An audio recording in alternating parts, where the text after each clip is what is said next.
una clase de psicología. Les voy a hacer un previo de esto. Esta obra de Freud se llama Más allá del principio del placer. Vamos a recordar que había dos tópicas. Una era la tópica, la primera era del inconsciente, del preconsciente y del consciente. ¿Sí se acuerdan? La segunda tópica, ¿se acuerdan? Ya nos quedaron así. Y la segunda era del ello, del yo y del superyo. Entonces Freud decía que el ser humano se regía por el principio del placer, que todo lo que le causara placer era como era lo mejor para él. ¿Sí? Entonces, resulta, eso era como el último tercio del siglo antepasado, en 1870-80, pero ya en 1920 él se da cuenta que no necesariamente el principio del placer era lo que regía al ser humano, porque había cuestiones como de displacer. ¿Sí? Entonces, esta explicación metapsicológica, esta es parte de esta obra que él hizo. ¿Sí? Aquí dice, el placer y el displacer hacen referencia a la cantidad de excitación presente en la vida anímica y no ligada de ningún modo al displacer. Corresponde a un incremento de esa cantidad de excitación y el placer a una reducción de excitación. ¿Qué quiere decir esto? Él decía, la excitación, póngase así como emoción, o póngase, vamos a compararlo como si fuera hambre. Entre más hambre tenemos y vamos satisfaciendo esa hambre, pues disminuye esa hambre, ¿sí? Si vamos a comer, va disminuyendo. Y entonces, a eso dice, corresponde el incremento de esa cantidad, el displacer. Si nos da más hambre, incrementa el displacer. Cuando vamos comiendo, pues disminuye, ¿no? Entonces, y el placer, dice, y el placer a una reducción de excitación. ¿Sí? O sea, lo reduce hasta que ya quedamos satisfechos y ya no tenemos nada de displacer. La relación con el principio de constancia. Habla de, como en ese mismo ejemplo, ¿eh? Habla que el principio de placer se deriva de la constancia. Él dice que si lo mantenemos a un nivel para que no nos cause dolor, así como que comemos poquito y así, ¿no? Porque esa excitación es la que nos va a hacer reaccionar. Entonces, dice que el aparato anímico tiende a mantener lo más bajo posible o al menos constante la cantidad de excitación que está presente en la persona, ¿sí? Porque, dice, ¿por qué no domina el principio del placer? Porque entonces todos estaríamos sujetos a encontrar un placer para hacer las cosas. Y no necesariamente nosotros hacemos las cosas el 100% por placer. Aunque sí, existe una gran tendencia al principio del placer, pero hay una existencia de fuerzas que lo contrarrestan, se oponen. Y entonces el resultado es que ya no fue tan placentero, aunque busquemos ese placer, ya no lo vamos a dice que hay tres fuentes de displacer que inhiben el principio de placer. ¿Cuáles son?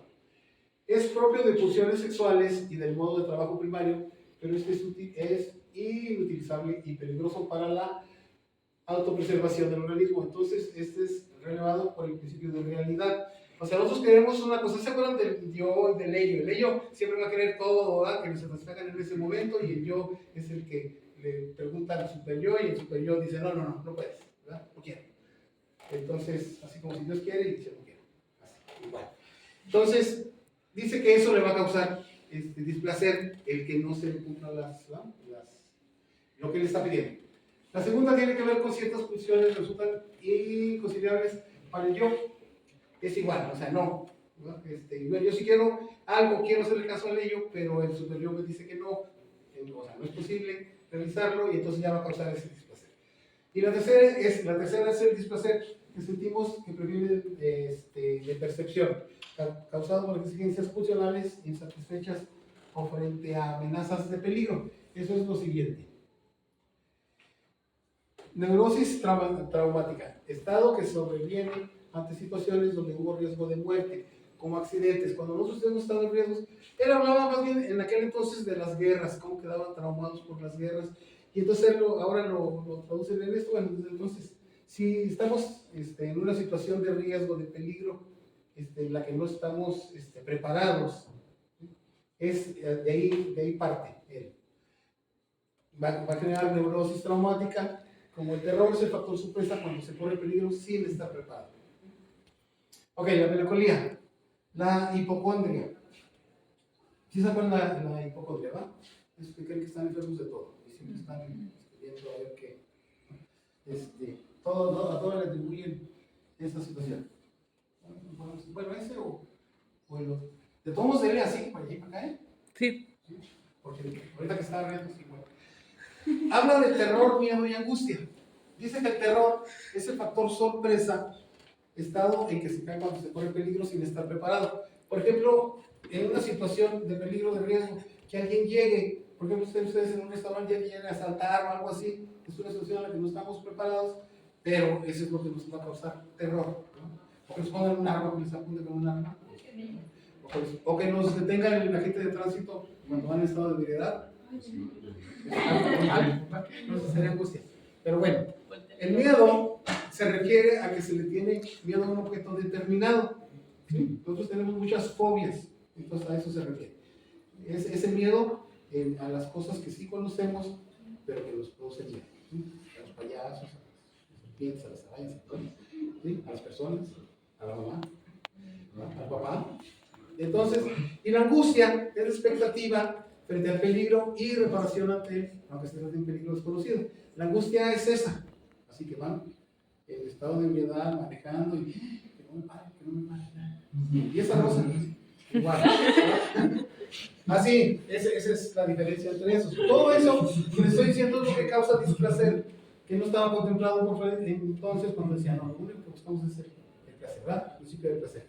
Bueno, aquí hay en esa misma obra habla de un juego del Ford da. Esto está en alemán, ¿sí? Pujen, sujen, ¿sí? ¿Cómo?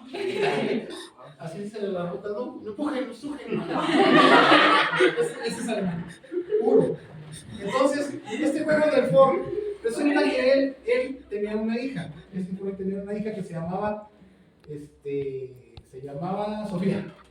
Y esa hija tenía un hijo, que por cierto era el único hijo que hubo de los Freud, era el único varón, ya todos los demás fueron mujeres, Ana Freud y todas las que vimos. Bueno, resulta que este niño, que se llamaba Johann, creo que era Juan, así de fácil, ese niño hablaba decía que tenía un juego. Él, cuando la mamá lo dejaba en la cuna, como todos los niños están acostumbrados a la mamá, entonces cuando se iba, pues sentía esa ausencia. Pero ese niño, como era muy listo, y aparte era nieto de él, entonces lo que hacía es que aventaba objetos, y cuando aventaba objetos, ¿verdad? Él decía, oh, Ford. Así le entendía a Freud, porque era su nieto, tenía que ayudarle. Cuando decía oh y que aventaba las cosas, entonces decía Ford, que significaba se fue. ¿Sí? Entonces, lo que hacía el niño, porque era muy listo, le ató una cuerda, un cordel a un carretel, sí, carrete, ¿verdad? Como los de hilo. Y entonces ya aventaba el objeto y cuando lo aventaba ya decía, Ford, se fue. Pero luego ya lo jalaba y luego decía, aquí está. Así decía. Sí, ustedes no se acuerdan, pero así fue, así decía. Sí, entonces él de esa manera subsanaba la ausencia de la mamá. ¿Sí? Eso decía. Entonces, a ver si me va mucho, pero luego está mucho subir esa cosa. Hay tres etapas del psicoanálisis. ¿Ya? El psicoanálisis como arte de interpretación, que interpreta aquello que es inconsciente, oculto y se le comunicaba al paciente, como la interpretación de los sueños, el chiste, entre otros. Sí saben que el inconsciente siempre va a aparecer de muchas formas, no sé si se los dijeron, pero así es. El inconsciente a través de cuando uno dice chistes, es que el inconsciente está haciéndose ver en los sueños, por eso él le dedicó muchos temas a la interpretación de los sueños, que era lo que, ¿verdad? De donde él sacaba el inconsciente, de donde descubrir lo que estaba, había sido prevenido. Dice, análisis de la resistencia, pero como así no se solucionaba la tarea terapéutica, se intentó hacer que el paciente recordara que era consistía en descubrir las resistencias mostrándoselas al paciente. Cuando las personas se sacan la resistencia, que no se abren así de capa y dicen, sí, esto, tengo esto y esto y esto, entonces siempre va a haber resistencias. No pasa lo mismo cuando es el inconsciente, ¿verdad? En ese, bueno, ¿sabes lo que es la transferencia, va? Transferencia es cuando estamos en una entrevista y entonces el paciente a uno le empieza a decir exactamente todo lo que sucedió. Esa es la transferencia. Luego, dice, aquí dice, lo inconsciente no ofrece resistencia, siempre pugna por expresarse. Eso es lo que les acabo de decir, siempre el inconsciente va a salir a través de chistes, de todos, de los sueños. Y aquí, cuando habla del retorno de lo reprimido, también puede tomar ahí. Ahí habla precisamente de eso. Cuando nosotros reprimimos, siempre vamos a tratar de regresar. O sea, dice que no se termina, no se destruye. ¿Sí? Ese es de los. Dice la conciencia de la operación del sistema CC. Ese inventó esos fondos de CC, ese es consciente. Y luego le ponía ICC, inconsciente. Y luego le ponía PCC, preconsciente. Eso es CC. Entonces dice que brinda percepciones de excitaciones que vienen del mundo exterior y sensaciones de placer y displacer. Y luego dice aquí que hay dualismos. Cuando hay pulsiones, ¿eso es una pulsión, verdad? ¿Se acuerdan más o menos? Cuando hay esa energía, esas pulsiones sexuales y por otro lado de autoconservación, cuando estamos en peligro, estamos expuestos. Cuando se juntan esas dos, a fin de cuentas son pulsiones de vida. Es que esas sexuales en realidad no eran tan sexuales. Él, cuando se refería a sexuales, era más bien de vida. Eso quería decir, el líbido es vida, no es ese deseo sexual, ¿verdad? Como se interpretó después. Entonces, hablaba también de las pulsiones de vida, eros y pulsiones de muerte, tánatos. ¿Se acuerdan que hay, nosotros tenemos pulsiones de vida que son inclusive heredadas, ¿sí? De vida y de muerte, ¿no? Hay personas que se comportan, que sus antepasados se comportaron de una forma, fueron asesinos, todo eso, que nosotros lo cargamos en nuestros genes y tarde o temprano pudieran salir. Esas son las de muerte. Habla, por ejemplo, de destrucción, las de muerte y las de vida. Bueno, dice, las sexuales como las de conservación tienen la prolongación de la vida, aunque a través de rodeos. ¿Sí? O sea, no son directamente. Eso es exactamente lo que les acabo de decir. Pulsiones de autoconservación contra pulsiones sexuales. Uno es la libido yoica, la libido del objeto, que a fin de cuentas es una pulsión de vida. Eso es lo que nos va a dar por consecuencia. Bueno, dice que hay tres momentos en la dirección de la cura: el arte de interpretar, el levantamiento de las resistencias, la operación respecto a las resistencias estructurales. Lo que tenemos que hacer primero, vamos a interpretar, ¿verdad?